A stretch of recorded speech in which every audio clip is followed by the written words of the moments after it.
The Earth's beginning to rumble and shake, and the Earth's crust is now moving to the point our infrastructure can't handle any longer, along with the record cold coming to India, Europe, North Africa, and North America all in the next couple weeks. So let's take a look at it.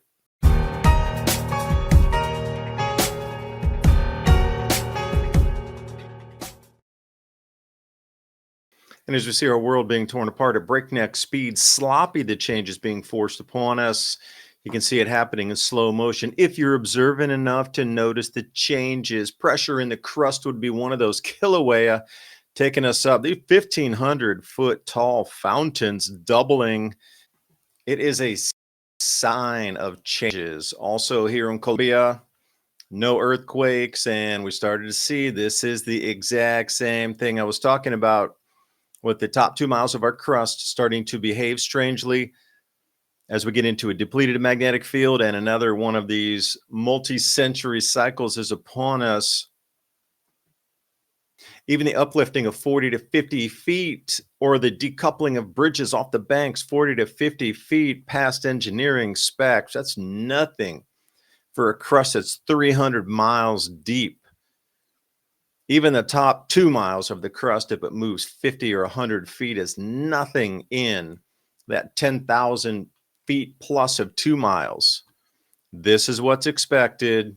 It's electrically driven, it's cyclic, and everybody seems to be preparing for it, but they're not telling the general populace that they're preparing for it. Oh, these global elite and their Bank for International Settlements, China's infrastructure can't hold either. That was a landslide off the other bank there that then took down the stanchions and columns. And if you're looking at crustal anomalies, suddenly an aquifer or some sort of water breaks through into this chamber. Well, it's a mine/tunnel. Something, again, if it was to rift in the crust, would begin to have water coming out. We heard the Noah floods. There was also water from beneath the crust shooting up some thousands of feet into the air, just like we saw Kilauea, but imagine fire hose water. They're just getting into the cracking open as a better term to talk about these changes here. It is just beginning. It was beginning in 2019. Another sign of the times, Yongqing Temple, 1,500 years old, had never caught on fire and gone to this level of destruction, not to this complete destruction of fire. And wow, is this a tanker dropping water to stop that fire? What do you think that is coming out of the sky and then dispersing? Is that, again, is fire suppression, or what do you think this is? Front and center, weatherman. Again, the infrastructure not really able to hold through these amplifications. Specs said one thing on the engineering, earth and wind, it says something quite different. We saw a gorge back in the 1960s, something like this as well. But jumping over to Saudi Arabia, yeah, that's right. That's the desert. An enormous amount of rainfall around Mecca. That entire Red Sea area is getting so wet. Weather patterns have changed, and that water is slamming against the mountain ranges there. Records set all the way up to the Suez Canal, completely along the Red Sea on that east coast. If you're over in Saudi Arabia, definitely weather changes. And the new Renaissance Dam filled years early. Oh, that was a white elephant World Bank project. Do you think it has anything to do with this here? Rise and falls of temperatures. Maunder minimum left side 1660. The copper supply chain is fracturing your power grid, your communications, your entire electrical infrastructure depends on it. While the mainstream media is asleep, the U.S. government is making emergency moves to secure domestic supplies. And if you understand what that means, you already know where it's going. The U.S. government just issued a direct order, immediate measures to increase American mineral production. They specifically named the Palmer Project in Alaska as a priority. It isn't wishful thinking, it's a White House directive. Palmer has $3.5 billion in copper, zinc, and critical minerals already in the ground, road access to port, and a defined resource ready to move. The government's signaling this project gets fast-tracked. Vizsla Copper just acquired Palmer, same team that built Vizsla Silver into a billion-dollar company. They're not guessing, they're executing. They control over 1.7 billion pounds of copper at their 2 flagship properties, and now they're positioned directly inside America's critical minerals strategy. When the government names your project as a solution, that's not luck, that's positioning. Here's what matters. Owning physical government-backed domestic mineral supply is one of the most direct ways to prepare for what's coming. When supply chains tighten, and they will, the asset sitting in the ground with government backing is what holds value. Other Alaskan projects with a level of support moved over 200%. Vizsla Copper trades under the ticker VCUFF in the US and VCU.V in Canada. It's now the focal point of America's copper solution. Position accordingly. Do your own research, but don't sleep on the signal. Thanks to Vizsla Copper Corp for sponsoring today's video. You can get their latest presentation here on their website, VizslaInvestorDeck.com/ADAPT2030. Vizsla Copper Corp. Check out the possibilities. That's Vizsla-Investor-Deck.com/ADAPT2030. Click on that link in the description box below. That dip in blue means cold loss crops, changes what we would see. Precipitation obviously is going to change. The reds, well, that's the heating. As we can see, it goes up and down and up and down. But if you're going to count the blues compared to the reds, how many more events of cool are there than warm? Just asking for a friend. Because 2 videos ago, I also referenced this on the crop loss map here of the cooling during the Maunder minimum, 1640 to approximately 1680. These were the areas that had the greatest amount of cooling. And if you look at the horizontal map and you find India, not that much cooling, but now it is. Forecast temperature anomalies. These are degrees Celsius, taking us all the way through December 11th. But this last week, unbeknownst to many in the news, the 14th to the 20th, that's still going to be another couple days, 6 degrees plus cooler. It's literally off the chart. Now that's Celsius, so you're looking around 15 Fahrenheit. And as marching forward, still stays cool all the way through December. So check back on India's chill, with few are ready for American temperatures. Polar vortex returns and visits us once more. 29th of November, just after Thanksgiving, you can see that incredible deep low reaching all the way down through Oklahoma. And as it moves a little bit to the east, well, it's just going to spread. Now, down here in Tennessee, this seems to be the line where the chill is going to be. But if you're looking at wider northern hemisphere, you're going to see those undulations and also that punch of warmth way up to Alaska. Watch that to grab an enormous amount of news, how warm it will be in Alaska. But if you follow that ridge over Greenland, heading toward Europe, yeah, it's going to get cool there as well. Snowstorm approaching New York City. But it snows every year there, but not in the first weeks of November. Usually something special with the intensity. As I said, Europe, cold wave a coming, pattern change. It's kind of an understatement, because let's fast forward. Oh, do you see that? Those pinks, cold, and that is going to swing down to North Africa. If I may be so bold as to model run you here. Oh, look at the tongue dipping way down. What is that, Northern Africa?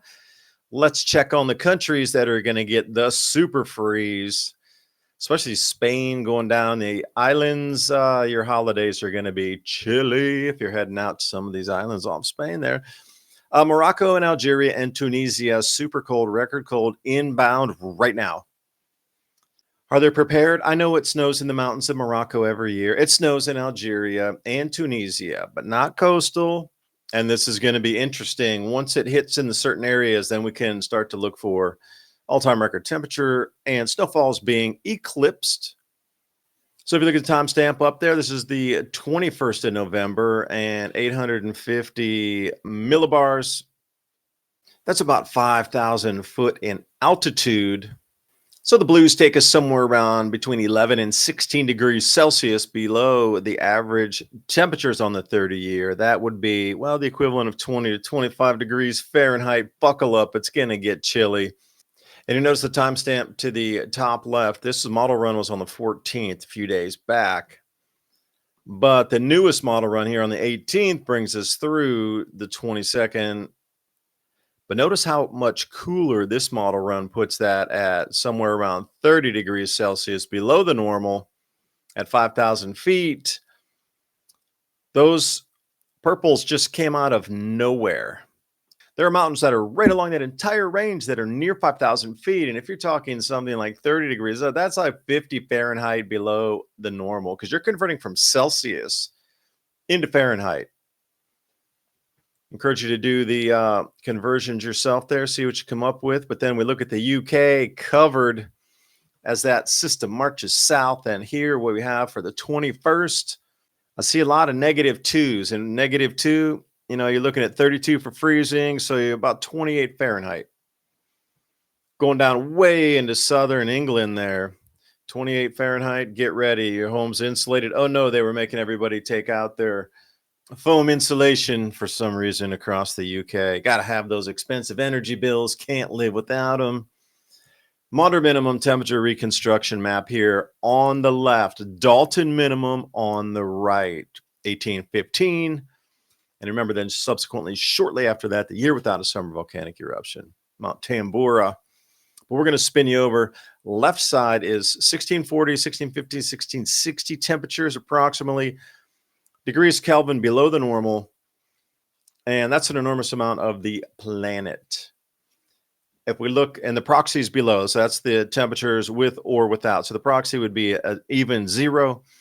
And then with the moderate minimum temperatures, then you're getting into the cooler than normal. Now, if we look at the Dalton minimum, you see how it's more sporadic and kind of like a cheetah, where it's speckled around there with the hot spots. Oh, I should say the cold spots. But the United States, that same area was with the moderate minimum and with the Dalton minimum, both. If you're looking out west, that thing that's going all the way to our Midwest grow belts. India does get a little chillier, and all of North Africa as well. So is this the beginning of the cycle is the question. I threw a lot of information in there. Try to give you the forecast. So if you are in Europe, if you are in India, you can get prepared for these things. United States as well. Like these are going to be blistering cold fronts, and this is not going to stop. That sudden stratospheric warming, they just had another one of those that's knocking and continuing, and they're looking at about another, I don't know, December 15th or so for another just incredible polar wave to come into the United States. So it seems that whatever's happening on the top of our planet is continuing to displace cold air as it forms. Boom, there's another one. Boom, this is the second one so far, and they're predicting then that third one. So are we at the amplification phase? Because in the next video, I'm looking at that, a year ahead with The Economist magazine, and it looks very much a top-down North Pole view if you're looking at the blue across that. There's other pictures and figurines in there. Want to try to see how that might tie in, but it shows very much the same thing, like the moderate minimum on the left top. It is blue across a lot of, but not all of, because if you're North Pole down and looking, there's going to be some areas, and then they had the Vikings, so that pretty much points to Greenland, and kind of map the things out with the small icons in there. But are we ready for this change? I'm going to say societally, absolutely not. Very few people know how to grow food. Well, it's getting more difficult. The pace at which our society is being absolutely just rhinoceros plowed through to change is kind of disturbing, and it's so in your face. People are noticing it, but it's just so overwhelming. Now what? It's a sloppy movement forward. It's like nobody even cares anymore if you see the illusion broken and the facade in front of you clear as day. This whole crowd at the international banking level, Bank for International Settlements, World Bank, International Monetary Fund, and everything in that, web beneath it, all the way to the banking, and then all the insurance industries and everything connected to the finance world. They're looking at a non-payback event here.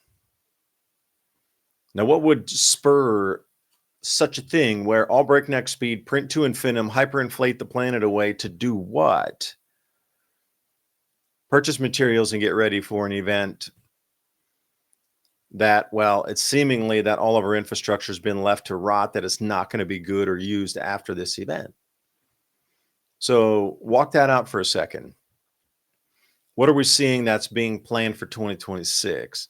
Like, you've seen all the things up to this point. Now, what are the talking points of those quote unquote in power, the ones that have had, multi-century wealth passed down to it and connected and collected and kept that wealth? About every 80 years, most people are wiped clean and that slate starts again, zero. And then a few families are able to get, third generation wealth. But generally after that, whoosh, wipe it clean again. But this is a full society wipe. Very few families have been able to keep that wealth coming down for century after century after century. The only reason they do is because they know the cycles are coming. They're intertwining. There's multi-families around the world that are working together. And that's no secret. It's been like that since what, the 1400s? Gee, big secret. Only been out there for what, 600 years. We're at the point again where this rollover is in the extraction of wealth from the planet back into the hands of few, as whatever takes place on the surface here. You can see already this infrastructure is crumbling. The uplifting of our crust, the downwelling, the sinks, sinkholes, subsidence, subsidence. There's all these different types of words for it happening everywhere. It's so frequent, so numerous. Like, there's hundreds of thousands of sinkhole videos out there if you look. Bridges are decoupling more and more and more and more frequently. And now we got these wind patterns that are so strange that engineered bridges are really not holding. Parts of it's tearing off. We're seeing a lot of things that can't withstand the wind velocity that it was designed for. Also, the rainfalls coming in, what we see in Saudi Arabia, but that's happening across the planet too. A lot of rain that our engineering specs aren't ready for, this overwhelm of rain. So now put this together as a puzzle piece. Then we come in and everybody's pointing at 2030, 2030. You have heard 2030 smashed into your head like 100 million times. So what is it that they're programming and getting you ready for? That date seems to stick out amongst all of them, above none, 2030.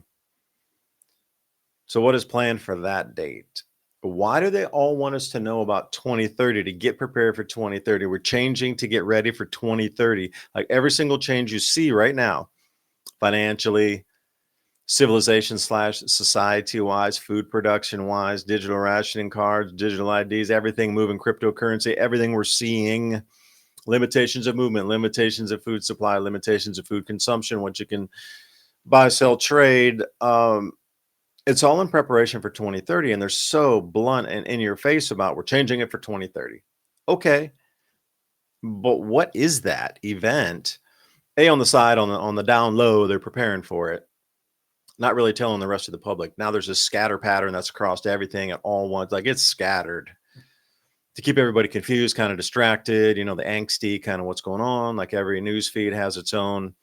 And even the rest of, we're talking about cat stories, like the cat story of the year, like, even at that level of every single media is being just bombarded with the story of the year, the story of the decade. Everybody's glued to whatever they're glued to, but they're not looking at the real happenings. That was a long Z on there, but I think we all should be, because something greater this way comes. What is it? What do you think? I mean, I'm just presenting a little information to you. This is just a smidgen and a spattering of this week, but it overlaps with, 400 years ago. How do you think the kings, the emperors, the power brokers, the czars, whatever you like to term them, the chiefs, 400 years ago, how do you think they were getting? Well, they knew the cycle was coming then too. Okay. They paid a lot more attention to, well, at least in the open, the sky, the clouds, the star movements, heavens, etc. What do you think they did to get their population prepared, or not? And what do you think they did to make sure they retained power and that wealth, and they brought it through to the next cycle across the world, from China, South America, Europe, North America? What do you think happened? How was that done? because we are at it right here. And they're not going to use the infrastructure that we have currently. None of it's being repaired. The only place that's really building new infrastructure is the Belt and Road Initiative. All that's rail lines, oil pipelines, quadruple highways, crisscrossing from China into like Kazakhstan and over into heading west. Astana is the big center spot there, and then all the Iranian and the Turkish and then the Russian, everything connects into this seeming web of delivery systems, energy, and everything you need to continue a civilization. So they've already written off parts of the planet, right? That's the thing. Why is that? Now the boogeyman's out there. Look at these people. They're bad. They're bad. They're bad. Bad. It's almost like we're going to get ourselves locked in here into a little zone and then net shut. You can't leave. They're building a bunch of infrastructure. They're setting up new economies. They know something that we don't, that area of the world is going to continue to prosper during this change of temperatures and rainfall. Because last point here, thank you for staying with me. When I'd originally done this research about the grand solar minimum and these cycles, one of the places I chose was Republic of Georgia because it was between the Black Sea and the Caspian Sea. And if you look at the Noah's Ark stories on Mount Ararat, where that ark had come down, they found something similar. Now, they haven't proven it. Maybe they have. I don't know. It's a conjecture-ish. But that was the first area in the world that started to produce grapes again after the Great Flood. Every culture talks about the flood. So that's a given that it was there. 8,000 years of continuous wine production in that area. So there's some microclimate that is held through. Grapes are finicky. If you go back into some of those prior maps, way far north in England, way getting up towards Scotland, they were growing grapes up there. Not anymore. Bring that way down south again. But even though that undulation of being able to grow at different altitudes and higher north latitudes, and what was in the Republic of Georgia, it's been consistent. So whatever those two water bodies are doing to regulate temperature and water, rainfall, etc., coming in that area, that was a nugget for sure. But again, the political turmoil the U.S. has stirred up over there, I wouldn't go there now. You're American? Oh, trouble. Another one, Sumba Island. That's another one. Maybe I'll see you surfing in the waves out there. Thanks for joining. Hope you got something out of the video. Please buymeacoffee.com/civilization cycle if you like this type of research, bringing it to you several times per week. Keep me working late in the night, just like this video here. I'll see you next time. Bye for now.